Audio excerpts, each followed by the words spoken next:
I swear, man, the Ultimate Universe is so good right now. It's the best thing that Marvel has coming out right now. And here's the thing, right? This gives us Ultimate Venom, and you guys are going to love this. So, Jonathan Hickman writes the stories like a movie. This feels like one, and this opens up on the 31st of January, right? Going into February of the new year, the whole 9 yards, it's dead winter, and you pick up with Venom swinging through the city. Now, in the last video, we found out that Peter Parker and Harry Osborn had been kidnapped by Kraven the Hunter. As always, if you guys need to get caught up, there'll be a video, or I'm sorry, a playlist at the end of the video that you can check out. But the long and short of it is that Kingpin leads the Sinister Six, and he's sending his henchmen out to basically take care of Peter and Harry. And so the question to ask here is, who's piloting the symbiote, right? And this is one of the coolest things, because Venom, outside of the Donny Cates run, has never been cooler, because you end up finding out it's actually the son of Peter Parker, Richard. And it's amazing, because he's like, at least that went better than last time. The response of Venom, it sure did. You're improving at a remarkable rate, kiddo. Now, here's the kicker, right, when it comes to the Venom symbiote. And this is why, despite how Hickman is writing him, do not trust everything that's going on with this symbiote. Because when the Venom symbiote initially came to fruition, right, the whole suit was brought in and all that kind of stuff, when Peter actually got it and started using it, it was modeled after himself, right? It was modeled after his own brain patterns and different things like that. So the Venom symbiote is a walking, talking version of Peter. And because of that, you don't always know what's going on under the surface and what's going on behind the scenes. So keep that in the back of your head, because he says, your dad fell in a dumpster the first time and he has actual superpowers. And even Richard just kind of seems a little put off by the whole thing, because Venom turns into Peter. It's kind of his default state. Now, again, the Venom symbiote's written very human here, not really written as a bad guy, but it's still amazing, because Richard's like, dude, it kind of freaks me out when you do that, man. Like, don't look like my dad. And Venom even goes so far as to like keep himself like Peter, but to make his eyes black. And he's like, is this any better? And Richard's like, it's actually worse. So don't do that. Just stay as the Venom symbiote, as like the black suit Spider-Man, right? Be that guy. And so as the two of them kind of talk, I don't necessarily know that I would say there's a kind of like father-son bond type here. It's more like some cool friends, right? Like a mentor and a student that are kind of hanging out with each other. And that's why Richard is asking questions, right? He's like, I understand why you do it, to pretend like things are normal, but dad's been gone almost 2 months. And seeing his face like that is a reminder, I'd rather you not pretend when it's just us. And the response of Venom, yeah, your mom kind of said the same thing. And that's when this funny thing, like occurs to Richard, right? He's like, wait a minute. So wait, hold on a second now. You're with my mom, and are you and my mom like, doing the thing, And the response of Venom is, no. Your father gave me explicit rules, right? When the whole thing came where I started to manifest, he realized what I was. There's rules that he laid down, right? Number one, no touching Mary Jane Watson in any capacity whatsoever, outside of maybe a handshake. Number two, protect the family no matter what, even if it means my own destruction. My job is to keep you guys safe. And number three, no touching Mary Jane Watson, which is exactly the kind of instructions that Peter Parker would give the Venom symbiote, right? I love the way it's written, man. It's so phenomenal. And so the two of them just kind of, continue on a little bit, where Richard has this very human moment, and he's like, I'm just really worried about him, right? Do you think he's okay? And Venom kind of gives him this great little bit of insight. He says, what I know is that your dad's a fighter. He'll get up from whatever's knocked him down. And if it was worse than that, if he was gone, I would know that too. And this is cool, because Richard's like, how? And he says, I'm not really sure. I simply just kind of do. And Richard's like, so you can sense him? And the response of Venom is, yes. I don't quite understand it yet or how it works, but yes, I can sense him. And that's where Richard asks the most obvious question. Well, then why don't you just use that sense to find him? And the response of Venom, it doesn't really work that way, right? I did tell him a few months ago that if he wanted to, I could inject a trace amount of myself into his bloodstream, and that way I'd always be able to find him if he needed me to. And I could do the same thing with the rest of his family if you guys were kidnapped or anything along those lines. But he didn't really care for the idea. And truth to tell, right, not to sound a little cynical here, Peter was kind of foolish for declining that offer. I understand why he would have declined it, right? I mean, how often would you be okay with some alien symbiote, right? Well, not even really a symbiote, like advanced technology, Picotech, designed by Tony Stark, injecting itself into your family, right? I mean, who knows what would happen as a result of that? So the risk was too great to take, right? Especially when you're dealing with your family. But at the same time, it also kind of begs the question, do the benefits outweigh the risks, especially now, given the situation that Peter's in, where he was so easily kidnapped? Because we're going to pick up with him here in a minute. And it's really fascinating because what ends up happening in this conversation is that Richard's just kind of like, I bet he changed his mind now, right? The fact that he went missing and that kind of a thing. And the response of Venom is, well, as soon as he gets back, we'll have to ask him. And so again, Richard kind of muses to himself, like, where are you, Dad? And that's when you pick up with really Kraven the Hunter. Now, truth to tell, man, I love the way Kraven the Hunter is in the Ultimate Universe. I have never cared about Kraven in Marvel Comics. As a character, I mean, he's interesting and he's got some intriguing stories, but like, if Marvel released a solo series for Kraven, it would just kind of be like, maybe. If I have nothing else to read, I'll pick it up. But like here, if there were like an Ultimate Universe miniseries on Kraven, I would read that. Like, I'd read it in an instant, man. I'd be all over that. It's just great. Because once he kind of goes down into the kingdom of the Mole Man, right, below Staten Island, things kind of shift up here. Because in effect, he's in the Savage Land. Now, the Savage Land traditionally in the main Marvel Universe is out in Antarctica, if my memory serves me correctly. I always forget whether it's in the Arctic or in Antarctica, but I'm pretty sure it's down south. And of course, it was effectively created by the Beyonders, not directly, but indirectly. They had actually communicated with a group called the Nawali, I think it was, and basically had them kind of gather together all these flora and fauna from across Earth and then deposit them in a singular location where the Beyonders could study them. Why is anybody's guess, but I'm pretty sure that was established in the old Fantastic Four unofficial Secret Wars #3 comic. The issue escapes me, but again, it was just kind of designed to show that the Beyonders had been dabbling in Earth for quite some time. But still, right here, it's down below New York. And it's kind of fascinating that Marvel would choose this locale. Again, the fact that it was in Antarctica was designed to illustrate that it's essentially hidden away from the world. And so down below the city of New York are not just crazy people, but also like dinosaurs, which is amazing because if I could go down to New York and hang out with dinosaurs, I would love it. But in this kind of conversation they have, right, Mole Man's not too keen on what it is that Kraven's done. And the reason for this is, remember, while the Sinister Six don't necessarily fear Kingpin, I mean, I guess they fear him as much as any, kind of henchman, for lack of a better word, fears the person they work for. What they truly fear is the group that Kingpin answers to, the Illuminati, which makes sense. You got the Incredible Hulk and some very heavy hitters there. But the fact is, right, Kingpin gave them direct orders. Your job is to grab Spider-Man and the Green Goblin and bring them to me. So Kraven is kind of deviating here a little bit. Kraven is sort of playing his own game. Again, basically the most dangerous game is really what this is, right? The plot of how it's kind of unfolding here. And that's why Mole Man's like, how long have you had them? I ask because no one likes to be surprised, Kraven, and he will like it less than anyone. But the response of Kraven here, and you guys are gonna love the way he's written, he says, I've had them long enough to break them down, drug them, beat them, learn their strengths, relish in their weaknesses. You and the others will simply have to endure my indiscretions. I tell you, friend, I anticipate this being my greatest hunt. Now, this is a really, really important moment here because what this establishes is that the Sinister Six are not really believers, right? They don't really have this kind of all-encompassing dogmatic approach to like the authority of Kingpin or anything like that. They're mercenaries, right? They're soldiers of fortune, right? To a degree, if you want to call them that. All Kraven cares about is the only thing he's ever cared about, embarking on quote unquote the great hunt, the greatest hunt he could ever experience. Even if it's the one that takes his own life, he dies in what he would deem to be an honorable way. So that supersedes everything else, even the wishes of Kingpin. But the response of Mole Man here is, do what you will, I don't care, not at all, because it's your skin on the line.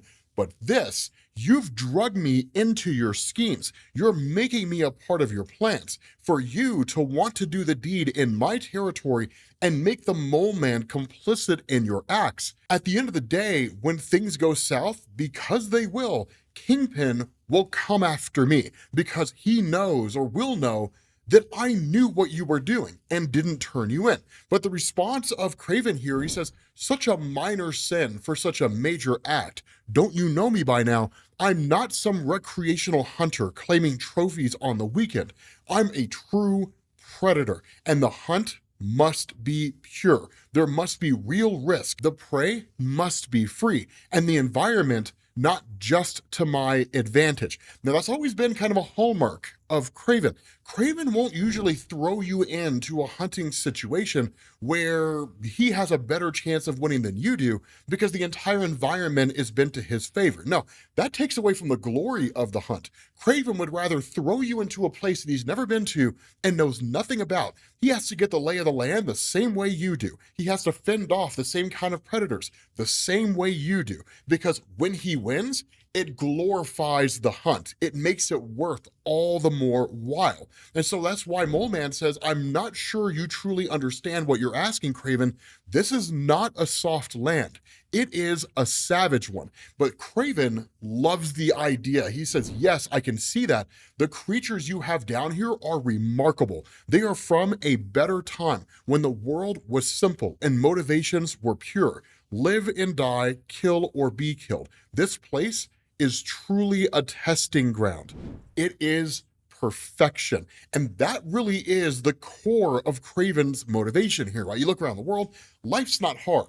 People make life hard, but just simply existing in the world is not a difficult thing to do, especially in this day and age, right? But at the end of the day, when you look to the past, the era that Kraven relishes, unlike today, you don't have to fend off predators, right? You don't have to fight for your life against bears or, lions or whatever it is, whatever predators exist out there and whatever landscape you occupy. Now you just DoorDash your food and you get it in like 20 minutes with fees that double the cost of the food that you bought. But for Kraven, he relishes in the simplicity of primal life. Kill or be killed. Nothing more, nothing less. And so it's such a phenomenal outlook on the world. I mean, I don't know that I ascribe to it per se, but it's a very interesting outlook on the world. And so again, as the two of them are kind of going back and forth, a third party chimes in and says, well, I see that neither of you were paying attention to the Kingpin when he spoke, because he was very clear. What is ours is only ours at his pleasure. So the only question that matters is, do your actions please him or anger him? Again, it's Mysterio. Now, again, we don't really know a whole lot about Mysterio. I mean, we know there's like the whole, Quentin Beck thing and that kind of stuff.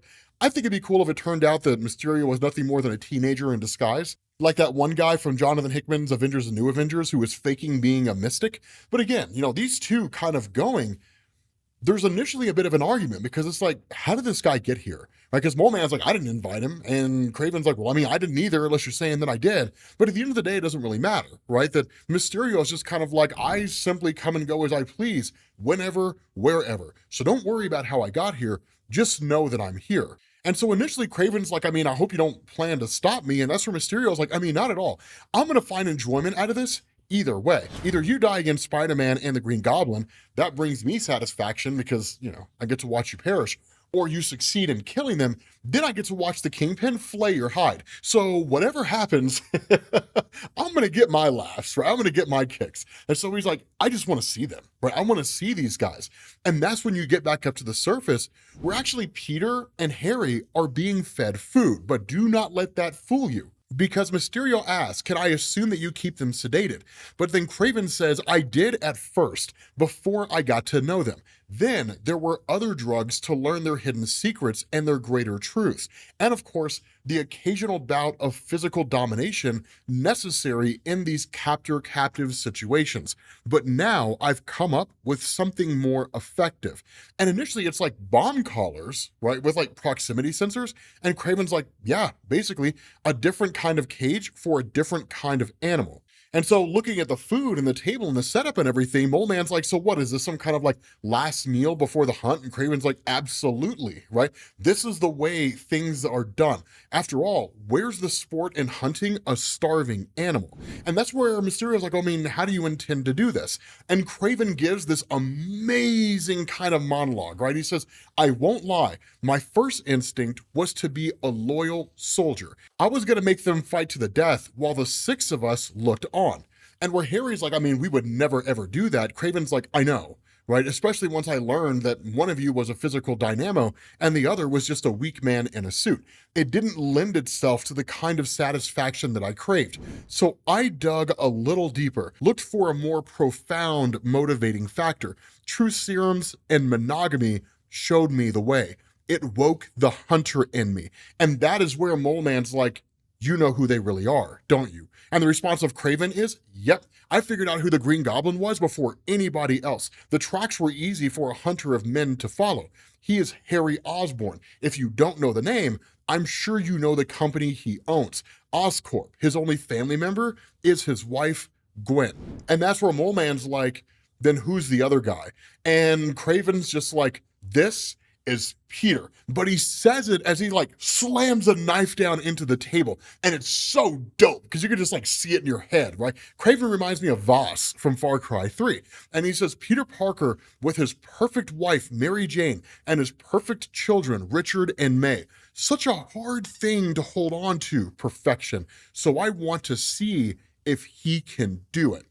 And so initially Mysterio chimes in and he's like, you know, there's nothing more tedious than believing facts about a person reveal who they truly are. And that's where it's just kind of like, I mean, spoken like a true Mysterio, right? A guy who keeps his identity secret. But I agree, that's the point of the hunt, to reveal the prey as they truly are, to see what kind of people Harry Osborn and Peter Parker are when it comes down to it. Which one of them is really willing to do whatever it takes to win? It's almost like that Joker situation, right? You know, you get to savor the little emotions. You know, do you want to know which ones of your friends were cowards? It's really awesome, right? Because that really is kind of the basis behind Kraven doing what he's doing, right? Especially hunting these two guys. What are they really made of? And so there's this really, really cool moment, right? Where Harry's like, listen to me, you abducted us, drugged us, and tortured us. We're never going to play your stupid game. And Kraven makes what may very well be the greatest statement in the history of his character in comics. He says, oh, but you will. You will run and I will hunt. Because if you die, so does your family. But if you can kill me, then you and your loved ones are safe. Simplicity, straight to the point. But I just love the way that's phrased, right? You will run and I will hunt. That's what this game is. That's how it will be played. And so initially, again, a kind of back and forth with this, right? Mole Man's like, okay, fine. It seems like you're hell-bent on doing this down in my territory. So if you are, then at the very least, make it interesting for me, right? Like we'll have some kind of a wager. And of course, all this depends on if the hunted choose to even play along in the first place. And so Harry just kind of realizing the significance of this all is just like, we'll take that deal. And so initially it's kind of like, all right, let's finish our meal, right? Let's get you guys fed so we can get you guys out there into the Savage Land. We can get this kind of hunting game going. But they both reject it and they're like, no, we want to do it right now. Like we are ready in this moment. And Kraven's like, cool. Let the hunt begin. So like he presses this button under the table, they go crashing down into the Savage Land, and it's just like immediately they take off running. The collars do activate, but of course they end up falling off, so they're not going to blow them up. They are more or less modified inhibitor collars, and it's Kraven kind of screaming with them, right? You know, he was like, that sinking feeling in the pit of your stomach, get used to it, but do not worry about bombs. I would never rob myself of the pleasure of looking you in your eyes and deep into your soul before I claim my prize, personal and close enough to smell your blood. But that fear of your end looming just around the corner, that is real. You have 3 hours to prepare yourselves, and then I'm coming for you. And then he tells them, one last thing, you are in the Savage Land, and here it will not just be me who's hunting you. So please, comrades, do try to stay alive. With that being said, guys, we are not going to bring this video to an end because there's a little more that goes on here. So I'm sure some of you guys were expecting like a cliffhanger type of ending here, but that's where Harry's like, what's the plan, right? And Peter's just kind of like, okay, so here's the thing. When we were falling, I could see that we were pretty much going to land dead center of this jungle, which is really the worst place for us to be because most predators hunt inland and most non-predators stay on the outskirts. So we're going to have to deal with the deadliest things that this place has to offer right off the bat. But I think our best plan is to head in a straight line and find the edge, then figure out some way to the surface. Now, initially, Harry has kind of a different viewpoint on this, right? He's like, well, I mean, what about Kraven? How are we going to deal with him? But the response of Peter is, I mean, hopefully we can evade him and then we can get out of here without anybody noticing. But Peter has no intention of focusing on Kraven the Hunter or trying to attack him or anything like that. And so initially Harry tries to stop him, and the response of Peter is like, look, man, I don't really care about anything else other than getting home right now because he knows about our families. And there's a kind of undercurrent here, right? The unasked question, which is, what if while Kraven is fighting us here, he's already told the Kingpin about our families and Kingpin's going after them? But Harry, of course, with this question not really being answered, maybe he considers it, maybe he doesn't. He's just like, we need to deal with Kraven because if we take care of him here, we don't have to worry about anybody else. But then the spider sense of Spider-Man kicks in and raptors are coming after him and Harry. Now, of course, Spider-Man having superior abilities and all that kind of stuff tears this thing apart, right? Literally rips his jaw off and just starts pummeling this thing. But then he tells Harry, like, all these raptors are racing past him. And he pulls like this just amazing Jurassic World moment, right? Where he's like, do not move. And so at that point, you switch back to New York City and you pick back up with Richard Parker. Again, him and Venom just kind of going through, and they're having a bit of a conversation about a scuffle that Richard just had, where he basically dealt with a low-level criminal. And again, in a lot of ways, Venom is teaching him how to become what you and I would call a superhero here, right? Where Richard's just like, you know, mom and dad would be furious if they found out what I'd done. I could have gotten myself hurt. And the response of Venom is like, it's a petty criminal, Richard, right? You were never in any real danger. And if you had frozen up or stumbled, I would have stepped in and I would have kept you protected. And Richard's like, yeah, but I mean, like, you know, mom and dad would still be pissed off, which they would, right? They would still be absolutely angry. But again, kind of going back and forth. And Venom's like, probably, but we'll deal with that if it becomes a problem. And so there's kind of like a person sort of on the rooftops watching all this go down who fires off a razor and cuts one of the webbing tendrils of Venom. And of course, he goes crashing down to the ground, only for us to be met with the new Black Cat, which is cool. Her story is really interesting in the Ultimate Universe. And for real and for true, we'll find out in the next video, guys. With that being said, we're going to bring this to an end. I told you guys, Ultimate Spider-Man is amazing. It's the best thing coming out of the Ultimate Universe right now in Marvel Comics. But we're going to bring this to an end. Hopefully you guys enjoyed it. If you did, drop a like. Thank you all for watching, and I will catch you all later. Peace.